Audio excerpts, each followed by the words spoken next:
Crni luk za staru berbu, odnosno za glavičenje, posadila sam na 3 permamodela. Sva 3 permamodela nisu posađena istog dana, tako da će različito i dolaziti za berbu. I u ovoj epizodi radimo smenu kulture i za jednog permamodela. Vidjet ćete šta ću posaditi nakon što sam izvadila luk. Vidjet ćete i tu kombinaciju, pa možete i sami da je primenite. Ono što je zanimljivo, sadim ponovo decembarski rasadnik, dakle kupusarice praziluk koji su ostali iz decembarskog rasadnika i vidjet ćete da je i to moguće, pa ako su vam ostale sadnice možete da ih iskoristite i naravno vidjet ćete osnovne parametre na osnovu kojih procenjujemo kada treba da vadimo crni luk i rezultate uzgoja crnog luka u direktnoj setvi samo iz semena. Ovo su još 2 permamodela sa crnim lukom. Crni luk možete da vidite ispred, on se suši i dalje. Dakle, od njega neću da izvadim zato što nije spreman, a odavde je izvađen crni luk. Zapravo ja sam njega sve vreme brala, to ste mogli da vidite kroz kratke videe, one berbe crnog luka. Dakle, to se radilo na jednom permamodelu i ovde sam imala crni luk koji je uzgojen iz semena, dakle tunel i direktna setva semena. U pitanju je epizoda uzgoj crnog luka iz semena gde sam vam i govorila da to možete da uradite i ja sam zaista probala i evo u ime svih nas napravila sam takav eksperiment i dobila rezultate koje ćete da vidite. Ovaj permamodel je spreman za dalju sadnju. S obzirom da je u pitanju podzemni permamodel, nisam imala mnogo posla oko njega. Dobro je humificiran, prošle godine je stavljen stajnjak, znači ja sam ovde stavila samo 10 cm sena, napravila gnezda, imam 4 reda na 30 cm razmak gnezda, dakle ravnomerno raspoređena gnezda.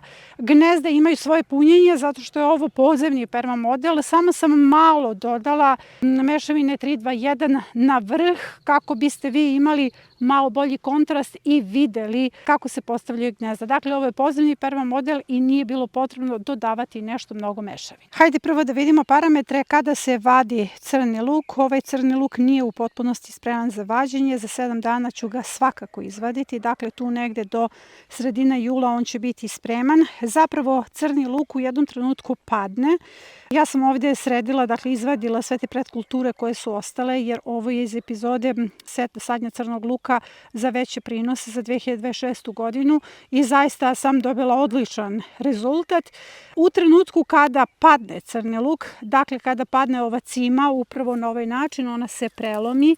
Crni luk se tada intenzivno glaviči, mnogi ga vade kada je ovako zelen. To je velika greška zato što tada intenzivno raste glavica. Dakle, sva hrana je usmerena u glavičenje, a crni luk ćete izvaditi onda kada je ova cima 2/3 suva. Dakle, ovo nije spremno za vađenje, ali će biti spremno za nekih nedelju dana. Ova glavica je spremna za vađenje, dakle ovo je gotovo spremno, može da sačeka još nedelju dana, zato što ću u svakom slučaju sve ovo da izvadim odjednom i vidite da imam dobro uhranjene tunele. Ovde će biti sasvim neka druga kombinacija, zato što ću iskoristiti te tunele, to ćete vidjeti u nekoj od narednih epizoda, ali to su vam 2 osnovna parametra. Kada polegne cima crnog luka, 20 do 25 dana se čeka za vađenje crnog luka. Tada je on potpuno spreman za sušenje i za skladištenje. Objasnit ću vam sada izbliza. Ovo je spremno za vađenje jer 2/3 je suvo, a ovo još uvek nije spremno za vađenje. Recimo da je tu negde manje od pola cime suvo. Dakle, nemojte prerano da ga vadite zato što on sada intenzivno raste. Ja svaki dan mogu da vidim kako se on glaviči i svaki dan ga obilno zalivam zato što njemu baš sad treba puno vode da bi se glavičio. Sva hrana je sada usmerena u glavice.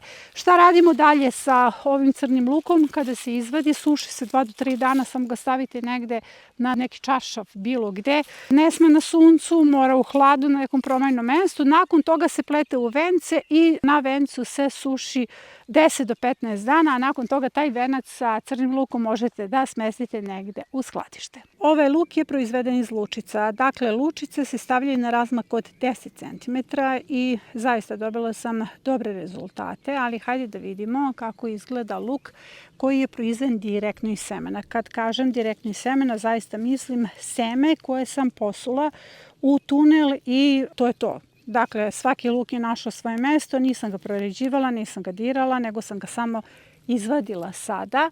Ovo je količina luka iz jednog tunela, ovo je luk za staru berbu su manje, srednje veličine. Dakle, hajde da vidimo koja je najveća, recimo da je ova najveća.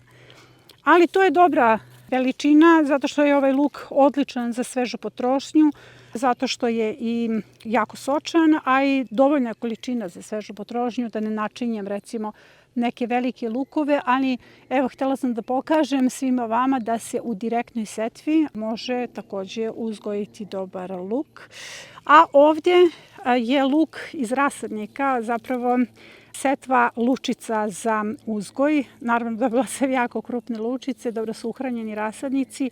Jer recimo ovo je dovoljno i za jelo, ali ja ću ovo dalje da sadim. Jer u pitanju je proizvodnja lučica. Ovo su recimo dobra veličina lučica. Takve lučice kupujemo kada treba da sadimo. Ali recimo sve ovo, imam nekoliko ovakvih vezica, će se upotrebiti za sadnju luka sada u jesen, odnosno u jesenjoj zoni. U pitanju je mlada berba luka, pa baš me zanima kakav će dobiti rezultat kada posadimo ovakve krupne lukove. Dakle, ovo su vam rezultati da znate da je moguće uzgojiti luk iz semena i moguće proizvesti svoj sadni materijal. Ovaj permamodel je sada dobro zaliven i pokazat ću vam plan šta sadimo ovde nakon toga što sam izvadila crni luk. Ovo je plan za sadnju i odmah možete da vidite da kompletna ova kombinacija vodi u zimsku zonu. Ovo će biti zimska hrana, dakle hrana pod snegom. Ono što je ovde zanimljivo, upotrebit ću kupusarice iz decembarskog rasadnika, blitvu iz majskog, prazi luk iz decembarskog rasadnika i pokazat ću vam sada rezultat epizode gde sam nakon graška u jednom grmu sadila već kupusarice iz decembarskog rasadnika, kako su se one oporavile i kako sad izgledaju. Ispod ove šljive nalazi se jedan setveni grm. Taj setveni grm je snimljen u epizodi gde sa 3 grma vadim grašak, odnosno skidam grašak i radim kombinacije krompir, tikvice i upravo ova kombinacija kupusarice, blitva i luk za mladu berbu. Evo sada možete da vidite rezultate. Ja bih hvala se vratite na tu epizodu i da vidite kako su izgledale te kupusarice. Sada ćete vidjeti kako to izgleda. One izgledaju potpuno devastirano jer to je decembarski rasadnik, ali pogledajte kada se dočepa ih uhranjenog permamodela, kako se ono oporavlja. Evo, blitva je već za berbu i ovo je bio zapravo prvi zimski setveni grm koji sam postavila. Ova kombinacija će biti postavljena ovako. Ovdje su kupusarice, blitva, prazi luk, kupusarice. Zašto se to tako radi? Ne možete da stavite unutra recimo kupusarice, blitva, kupusarice, prazi luk. Zato što kupusarice u zimskoj zoni rastu vrlo bujno. One će poklopiti sve unutra, ovako će padati malo sa jedne, padati sa druge strane.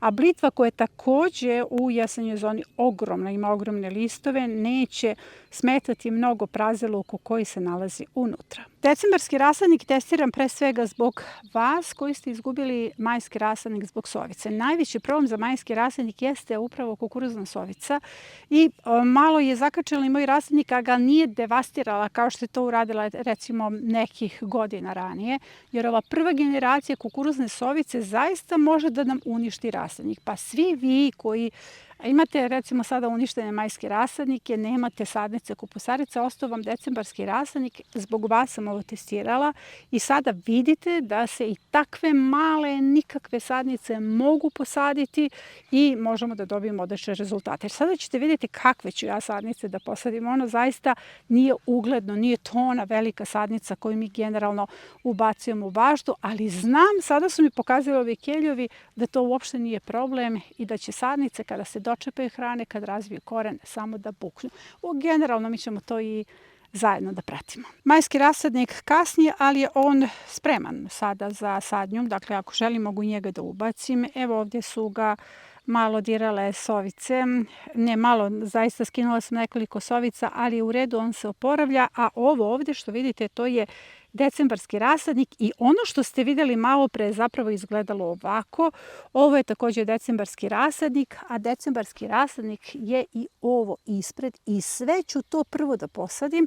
Čak se tu nalazi i kupus ditmarani. Dakle, prvo ću da ubacim te sadnice, njima ću dati šansu, a onda ću u kasnijem roku za sadnju da ubacujem majski rasadnik. Ono što ulazi u ovu epizodu jeste blitva iz majskog rasadnika. Evo, ovako izgleda majski rasadnik i ovdje se malo poigrala i sovica i stenica, ali u redu. To su uredne sadnice.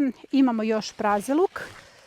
Dakle, praziluk iz decembarske sadnje i praziluk iz decembarske sadnje. Sve to sada ulazi u gredice. Prvo ću da ubacim lisnate keljove, Nero di Toskana. Vidite kako izgleda. Ma divna sadnica, zaista. Mislim, znam kako će ovo buknuti, ali neverovatno koliko nam sezona pokaže da ne treba odustajati od nekih biljaka. Jedne sezone imala sam tako stare sadnice koje su ostale od karfiola i brokule i zaista su bile ovakve. Znači, bukvalno sadnice neugledne. I kada sam ih ubacila, kada su se dočepale perma modela, one su bile ogromne listove, zaista to su bile zaista divne biljke. Eto, ljubim tebe zato što spašavaš i ove decembarske sadnice će nas sada sve spasiti. Da postavimo zimsku zonu, jer kao što sam rekla, onda će buknuti, videli ste kako to izgleda, jednostavno se sadi, samo ću ubaciti unutra sadnicu, sve je spremno. Mora se ubaciti do prvih listova, dakle sve ovo mora da uđe unutra. I prvo ću baciti kupusarice, nakon toga ću ubacivati ostalo. Ovo je 1, 2, 3, četvrti perma model koji ulazi u zimsku zonu. Dakle, ja se uvek spremam za zimu. Da se ne čudite posle zašto na kanalu vidite onoliko kultura, onoliko biljaka, jer svako ko prati svaku epizodu može da vidi da se ja uveliko spremam. Dakle, ja još nisam počela da berem paprike, a ja već sadim kulture koje ću brati preko zime. Krompir, ovo je krompir iz kratkog videa ili duge epizode, gdje je posađen između starih kupusarica. Odlično, agrija, i ovo je agrija, vidite kako se zeleni, kao da je usred maja. Ta dva perma modela će se obrati i tu će ići julski rasadnik. Sada ću ja da posadim prvo keljove. Sada ću da presadim ovaj ljubičasti kupus, iako sadnice ovako izgledaju, jako im se radujem zato što znam šta me čeka. Onda treba da se presadi ovako. Sve ovo mora da ide u zemlju. Dakle, ne može se savijati zato što je sada drvenasta ova stapka, već se mora onako ležeći staviti u perma model, odnosno gnezdo ili zemlju gde god sadite. Inače, ljubičasti kupus nije deo decembarskog rasadnika, ali ja sam dobila seme pod nekim drugim nazivom i eto, dobila sam ljubičasti kupus. Eto, sad je dobro ispalo zato što deo majskog rasadnika zapravo jeste ljubičasti kupus i to jeste zimska sorta. Vidite kako je posađen duboko. Dakle, samo se čitava ona stapka, odnosno stablo, ugura unutra, preko toga se stavi zemlja i navuče se seno i kupusarice su posađene, a ostalo mi je još rasadnika i stavila sam ga između ovih peršuna. Vidim da tu ima još i lisnatih keljova i sibirskih kelj. Zapravo mnogo me raduje taj decembarski rasadnik zato što se trenutno osjećam bogato. Dakle, ne zavisim od dobre volje kukuruzne sovice. Sada ću ovdje da ubacim blitvu i praziluk. Ovo su decembarske sadnice praziluka i on se može i dalje saditi. Ja ga u majskom uopšte nisam sela, niti ću ga sejati u julskom, zato što želim da iskoristim sve ove sadnice. Zaista mislim da imam nekih 300 sadnica koliko mi je ostalo, jer ja obsesivno sejem, a i puno sam ga posadila. Evo, on je sada ošišan i sada je spreman za sadnju. A sada jedno malo objašnjenje zašto je praziluk na istom razmaku kao i druge kulture i zašto je čak ovdje i blitva na većem razmaku. Preporučeni razmak za blitvu je 25 cm, ovdje ima 35. Praziluk je 20, ovdje ima 35, jer 35 cm sam razmaka stavila za sve kulture, zato što bujaju zimske kulture, mnogo više rastu i onda je bitno da ostavimo prostor svim ovim kulturama da se onako raširi i ovdje zaista ima bujne kulture, kupusarice, blitvu i kupusarice ponovo, tako da sam i praziluk stavila na veći razmak da ga ne bi sve te kulture poklopile. Ovo su sadnice blitve iz majskog rasadnika. Sam tim januarskim rasadnikom, čak i sa februarskim desilo se nešto zanimljivo, a to je da je najveći deo sadnica otišao u cvijet zbog onog kasnog mraza. Tako da eto, sve nade polažem u majski rasadnik. I evo ga, perma model je završen. Ovo je sad potrebno održavati, odnosno zalivati. Dobro je nahranjeno. Samo je potrebno da se zaliva redovno. Sada, kada je ovo posađeno, ovako sveže, svaki dan je potrebno zaliti, narednih nedelju dana, a nakon toga se zaliva jednom u 2-3 dana. Nema veze što su visoke temperature.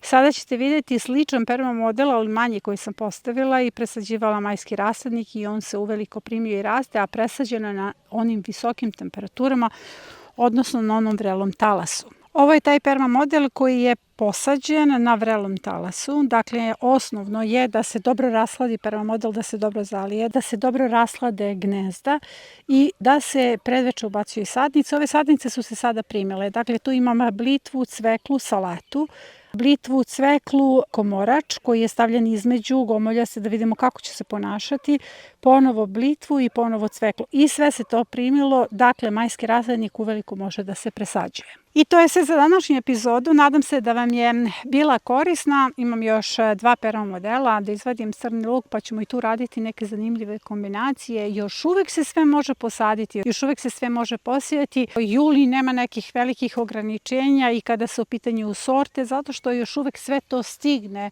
za berbu do prvog mraza. Naravno, ovo se odnosi na kontinent, a meni je ostalo još da vas podsjetim da je izašao naš paket Prirodna zaštita bašte. Sastoji se iz zbirke recepata, od 200 recepata za prirodne preparate, 3 videa vodiča.